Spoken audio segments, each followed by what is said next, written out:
You don't move to Japan to fall in love. You move to Japan because you're 26, and your life back home has the structural integrity of wet cardboard. You've got a business degree that 300,000 other people also got that year. A car payment on a car that makes a sound every time you turn left. And a string of relationships, so short, your friends stopped learning names and started using descriptions. The tall one, the vegan one, the one who cried during commercials. Your mom asks what the plan is. You don't have a plan. You have a TEFL certificate you earned online in 19 days, a one-way ticket to Narita, and the deeply unearned confidence of a man whose backup plan is figuring it out. The plan, if you can call it that, is teach English for a year, save some money, see temples or whatever. Go home with stories that make you sound more interesting at parties. 1 year. In, out, done. You are not looking for anything permanent, because permanent is a word for people who have their life together, and you can barely keep a succulent alive. You land in Tokyo with $1,100, a suitcase that's mostly hoodies, and jet lag so aggressive it feels personal. Your first week is a blur of convenience store onigiri, Google Translate disasters, and the slow realization that Tokyo is not the neon playground you saw on TikTok. It's a machine. 14 million people moving through it with a precision that makes you feel like a bag caught in an escalator. You find an apartment in Koenji. 1 room, a kitchen the size of a suggestion, and walls so thin you can hear your neighbor's alarm, his shower, and his apparent commitment to sneezing in sets of 5 every single morning. The rent is 72,000 yen a month. That's about $500. In Tokyo, that makes it a bargain. Everywhere else, it makes it a closet with plumbing. You start teaching at a conversation school in Shinjuku. The pay is 240,000 yen a month. After rent, train pass, utilities, health insurance, residence tax, and the pension payments you'll never collect, you're left with about 85,000 yen for food, existence, and whatever's left of your dignity. That's roughly $19 a day in a city where a single cantaloupe costs $40 and a movie ticket is 18. You learn to eat at Yoshinoya. 380 yen gets you a beef bowl and the quiet satisfaction of not starving. You eat there so often, the staff starts plating your order when you walk through the door. They don't know your name. They know your hunger. In Tokyo, that's a relationship. You meet Akiko on a Tuesday night in October at a language exchange in Shibuya. She's there to practice English. You're there because your apartment is depressing, and someone at work said there'd be free drinks. You try to say a Japanese word you've been mispronouncing for 2 months, and she corrects you with a directness that would be rude back home, but here just feels honest. You laugh. She laughs too. And something about her laugh catches you off guard, because it sounds surprised. Like she didn't expect to find something funny tonight, and now she has to deal with it. You want to hear that laugh again. You don't say that. You say something dumb about beer. But you're already in trouble and you don't know it yet. You start meeting for coffee at a Kissaten in Jinbocho, where the owner hand grinds every cup and has no Wi-Fi and no patience for people who ask about Wi-Fi. Then dinner at places she picks. Always small. Always somewhere you'd never find alone. Then walks that were supposed to be 30 minutes and end up being 3 hours. Because you keep finding things to talk about, and she keeps showing you parts of Tokyo that don't exist in any guidebook. The shoten guy with the grilled fish smell, and the 80-year-old woman selling pickles who calls every customer young man, regardless of age. The shrine behind the apartment buildings where nobody goes except one old man who feeds the cats at exactly 4:15 every afternoon. She shows you the city from the inside, and the city becomes a different place. Not smaller, just warmer, more like somewhere that might let you stay. She's careful at first, not cold. Careful. She measures her words. She doesn't touch you casually. She takes 3 dates to tell you something personal, and when she does, it's small and deliberate, like handing someone a glass object. You learn later that someone broke her trust badly 2 years before you showed up, and that the walls you're seeing aren't personality. They're engineering. When she starts letting them down, you feel the weight of what that costs her. You don't take it lightly. You date for a year. She meets your family over video call. 6-hour time difference. Your dad falls asleep on camera. Your mom asks 3 questions about marriage in the first 4 minutes, and you end the call early and apologize for a week. Her parents are a different operation entirely. Her father is retired, from Nagoya, built like a man who has opinions about lumber. He sits across from you at dinner and asks questions that sound polite but are structured like a tax audit. What is your salary? What does your father do? Where do you see yourself in 5 years? You answer carefully. He chews and nods and gives away nothing. Her mother is warm, endlessly refilling your plate, laughing at your Japanese, touching Akiko's arm like she's proud of something she hasn't said yet. You leave that dinner not knowing if you've been accepted or catalogued. Akiko holds your hand on the train home and says it went well. You choose to believe her because the alternative is thinking about her father's face, and you're not ready for that. You propose on a Sunday morning. No restaurant, no skyline, just the apartment in Koenji. Both of you on the floor because you still haven't bought a couch, coffee going cold, rain outside, her wearing your hoodie because the heater is broken again, and the landlord is responsive the way glaciers are responsive. You ask. You don't have a ring because you wanted to choose it together, since making lifelong decisions without consulting the other person seemed like a bad way to start a lifelong decision. She says, yes, before you finish the sentence. Then she gets annoyed at herself for being impatient. Then she laughs. That same surprised laugh from the bar in Shibuya. You file this morning somewhere safe in your memory, because you have a feeling you're going to need it later. You just don't know why yet. The wedding is small. A shrine in Nagoya, her parents' choice, and honestly, you're relieved because your planning skills peak at choosing between 2 restaurants. Your family flies in. Your mother cries at the airport, cries at the hotel, cries at the rehearsal, and then cries at the ceremony so thoroughly that Akiko's aunt offers her a handkerchief, and your mother accepts it, and they bond over it. And somehow, that becomes the friendship that outlasts everything. The 2 families sit across from each other and communicate through nodding, food appreciation, and the universal language of pointing at the bride and making emotional faces. Your dad and her dad sit next to each other in silence for 45 minutes, and later both describe it as a great conversation. The wedding is imperfect and slightly chaotic and completely real. You look at Akiko across the table, and she's watching the 2 families with an expression you can only describe as cautious hope. You recognize it. It's how you've looked at this country every day since you arrived. You stay. The teaching job becomes a coordinator role at an international school. Better pay, actual responsibilities. You renew your visa through Akiko's sponsorship. The apartment in Koenji gets replaced by a slightly bigger apartment in Nakameguro, with a window that overlooks the canal, and a kitchen where 2 people can stand at the same time, which feels like luxury after a year of cooking by rotating in place.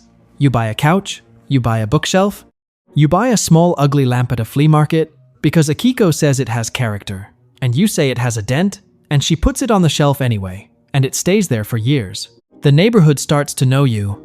The woman at the dry cleaner asks about your day. The owner of the izakaya 3 blocks away stops charging you tourist prices around month 6 and starts calling you by a nickname you don't fully understand. But that makes the regulars laugh. You are building something. It doesn't have a name yet. It just feels like it might last. Then Hana is born. There is nothing that prepares you. People say it changes everything, and you nod when they say it, because that's what you do with cliches. But then you're in the room, and Akiko is doing something that makes you understand the word strength in a way no one has ever explained it. And then there's a sound, and then there's a person. A whole entire person who was not here a minute ago, and is now here forever, Hana. She weighs 3,000 grams. She has Akiko's nose and your ears, and an expression of absolute fury at being born that makes the nurse laugh. They put her in your arms, and everything else in your life becomes the background of a photograph where she is the subject. You don't sleep for 3 months. Nobody sleeps. The apartment becomes a system of shifts and collapses. You hand the baby to Akiko. You pass out. She hands the baby to you. She passes out. You meet in the kitchen at 3 in the morning and stare at each other with the blank camaraderie of 2 people who have been through something together and might not survive it. Her parents come from Nagoya for 2 weeks. Her mother takes the night shift without being asked, and you almost cry from gratitude, which is something you didn't know was possible until you went 11 days without more than 90 consecutive minutes of sleep. Her father holds Hana exactly once, carefully, both hands, like she's made of something that doesn't exist anymore and has to be protected. He looks up at you over her head and nods. Just once. But something in his face is different, and you understand that the tax audit is over. You passed. Hana, at 6 months, grabs your finger and doesn't let go. For 20 minutes. You don't move. Your arm goes numb. You don't care. Hana, at 9 months, says something that sounds like Papa, if you're generous with the interpretation. And you are very generous. Akiko says, it was just a sound. You buy a cake anyway. Hana, at 1 year, takes 4 steps across the living room and falls into your arms and looks up at you like she just invented walking and wants credit. You give her credit. You give her everything. You develop a bedtime ritual. Every night, the same book. It's called Guri and Gura, 2 mice who cook a giant pancake in the forest. Hana doesn't understand the words yet, but she understands the rhythm. You do the voices. Akiko watches from the door sometimes and smiles in a way that makes you feel like you've gotten something fundamentally right. Hana falls asleep on page 11. Every time. Page 11. You keep reading pages 12 through 26 to yourself because stopping a story in the middle feels wrong, even when the audience is unconscious. You don't know it yet, but this detail is going to break you later. Saturday mornings become sacred. Nobody has to be anywhere. Akiko makes tamagoyaki because Hana loves it. You make coffee badly. Hana sits in her high chair and distributes rice across every surface within arm's reach, with the confidence of someone who believes the floor is a plate. You eat together. You clean together. You walk to the park. Hana points at dogs and says a word that means everything and nothing. You carry her on your shoulders, and she grabs your hair, and you pretend it hurts, and she laughs, and the laugh sounds exactly like Akiko's. Surprised. Like happiness is something that just showed up, and now she has to deal with it. You are not building a life anymore. You are inside one, and it fits. Hana is 2 when the texture changes. Not the color, the texture. Everything still looks the same, but the way it feels under your hands is different. It starts with small things. Akiko's mother mentions during a video call that children should grow up near family. Not pointed, not aggressive, just placed there, like a stone on a path. Akiko's father's health has been declining. Nothing emergency, just the slow grinding down that happens when a body decides it's tired. Akiko starts spending more time on the phone in the other room. She comes back and says everything's fine. You notice she stops saying it with a period and starts saying it with a comma. She brings up Nagoya more. Her old friends, the neighborhood she grew up in, the school she attended, how different the pace is, how her mother is managing alone. She's not comparing it to Tokyo. She's just describing it, but there's a warmth in the descriptions that sounds like homesickness, and you recognize it because you felt it yourself, that gravitational pull toward the place that made you. You don't worry yet. You understand it. She asks if she can take Hana to Nagoya for a month. Her father has had a scare. Her mother needs help. Hana is old enough to travel, young enough to adjust. A month. You talk it through. You agree because you love her, and love means trusting someone with the thing you can't live without. You put them on the Shinkansen at Tokyo Station on a Saturday morning. Hana waves at you from the window with both hands. You wave back until the train is gone, and then you stand on the platform for a while, because the station is suddenly very loud and very empty at the same time. A month passes, then 6 weeks. Akiko says her father needs more care than expected. Hana has settled into a routine, and pulling her out seems unfair. The apartment is too big right now.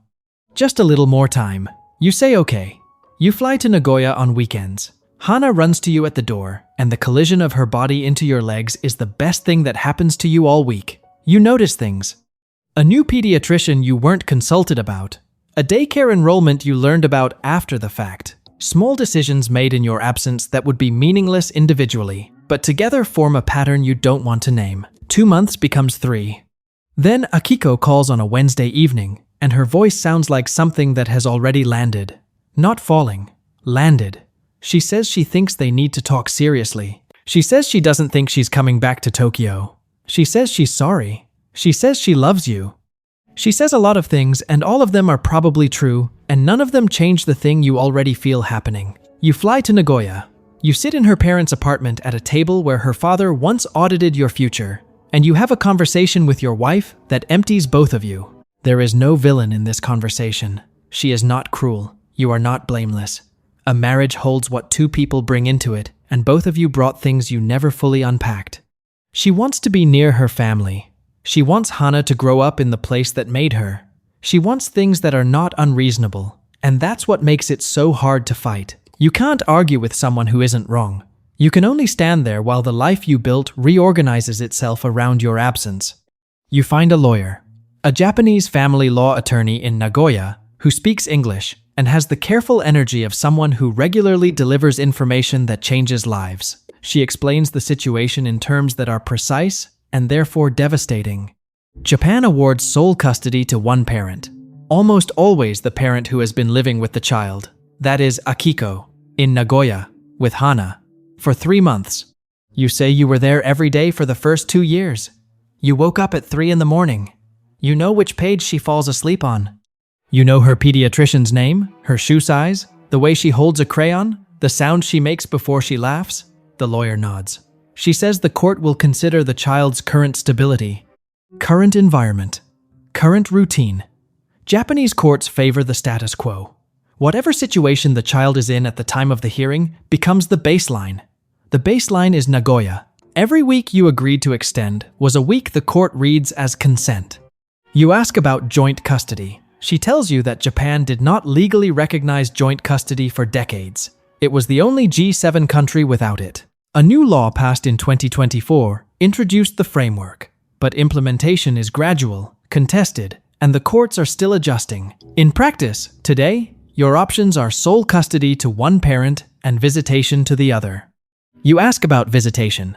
She says the standard in Japanese family courts is once a month, a few hours, possibly supervised. She says this the way someone reads a train schedule. You sit with it for a moment, because your brain needs to confirm what your ears just reported. Once a month, a few hours. Your daughter is 2 years old. She will be 3, 4. She will start school. Lose teeth, learn to read, become someone, and you will witness it in monthly installments of 4 hours while someone watches from a chair. You ask about taking Hana home. The lawyer pauses. She says if you remove Hana from Japan without Akiko's consent, it is considered abduction under Japanese law. You would face arrest, criminal charges. You would lose any remaining legal standing in the custody process entirely. She says this without judgment. It is a wall. You ask about enforcing a foreign custody order. She says Japan joined the Hague Convention in 2014, but enforcement has been inconsistent. Foreign court orders are not automatically recognized. Japanese courts retain broad discretion. Even when foreign parents win, enforcement is minimal. She has seen it happen many times. You leave her office and walk through Nagoya for 2 hours without direction. Your legs move because sitting still feels like agreeing to something. The legal process takes 14 months. You fly between Tokyo and Nagoya so many times, the flight attendants recognize your face. You drain savings. Your work suffers. Your employer is patient, then less patient, then pointed. The apartment in Nakameguro sits half-occupied. The ugly lamp with character is still on the shelf. The couch still has the indent where Akiko used to sit with her feet tucked under her reading while you watched something she wasn't interested in. Everything in the apartment is evidence of a life that assumed it would continue. The court rules on a Tuesday. Sole custody to Akiko. Visitation for you, once a month, 4 hours. Nagoya. You read it 3 times. The language is formal. Complete. It has the weight of something that has finished deciding. Your first visit is at a community center. There is a room with toys and a table. There is a worker who sits in the corner and tries to be invisible and isn't. And there is Hana. She is 3 now. Her hair is longer. She's wearing a shirt you've never seen. She looks at you with something between recognition and hesitation. Like she knows your face but isn't sure where it goes in her life anymore. You sit on the floor because that's where she is. You brought Guri and Gura. She sees the cover, and something lights up in her face, and you feel your chest crack along a line you didn't know existed. You open the book. You do the voices. She leans into you on page 4 this time. Not page 11, page 4. Like she's been waiting longer than she knows how to say. You read every page. She falls asleep on page 11. Same as always. Page 11. You read pages 12 through 26 to yourself in a whisper, because stopping in the middle still feels wrong. The worker says time is up. You close the book. You don't wake her. Akiko is at the door. She takes Hana gently And Hana stirs and looks at you and waves with one hand. A small wave. Already turning away. Already back in the life that continues without you. You sit in the parking lot for 40 minutes because your hands won't stop shaking. You fly home. The apartment is quiet. The plant on the windowsill is dead because you forgot to water it sometime during the 14th month. The ugly lamp is on. The couch has one indent now. On the fridge, there is a drawing Hana made before any of this happened. A house. A son. 3 people. She said the tall one was you. She said the small one was her. She said the medium one was Mama. You asked why the sun had so many lines.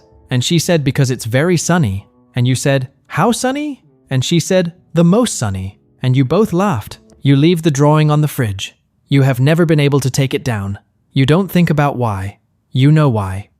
Your mother calls. She asks how you're holding up. You say fine. She says you should come home. She means it as comfort. It lands as a verdict. Come home, as if the last 4 years were a trip. As if Hana is a chapter you can close. As if the 3-person sun drawing on your fridge is something you can just peel off and throw away. You can't explain it to anyone who hasn't lived it. The loss that has no edges. If Hana were gone, there would be grief. And grief has a shape. But Hana is alive. She is in Nagoya. She is growing up. She is becoming someone. And once a month, you get 4 hours to sit on a floor and watch it happen from inside a room that smells like plastic toys and supervised love. And every month, you fly home. And the apartment is quiet. And the drawing is on the fridge. And the book is in your bag. And page 11 is where she stops. And the rest of the pages are yours alone. Nobody planned this. You married someone you loved. You built something real. You held your daughter every night and read past the page where she fell asleep, because stories shouldn't stop in the middle even when everything else does. The law that governs what happened to you was not written with malice. It was written for a different world. And it caught you inside it, the same way laws catch everyone who never imagined needing protection from the things they built in good faith. Saturday mornings, you still wake up early. The apartment is quiet. No tamagoyaki. No rice on the floor. No small hand grabbing your hair. You make coffee. You sit on the couch. The indent next to you is still there. Somewhere in Nagoya, Hana is waking up too. Maybe she's eating breakfast. Maybe she's laughing that surprised laugh. Maybe she's pointing at a dog and saying a word that means everything. You wouldn't know. It's not Saturday yet. Your Saturday is once a month, 4 hours, page 11. And Tokyo keeps moving. 14 million people in 14 million small lives. Not one of them required to notice yours. That's the thing about cities this size. There's always room for one more quiet story that nobody finishes reading.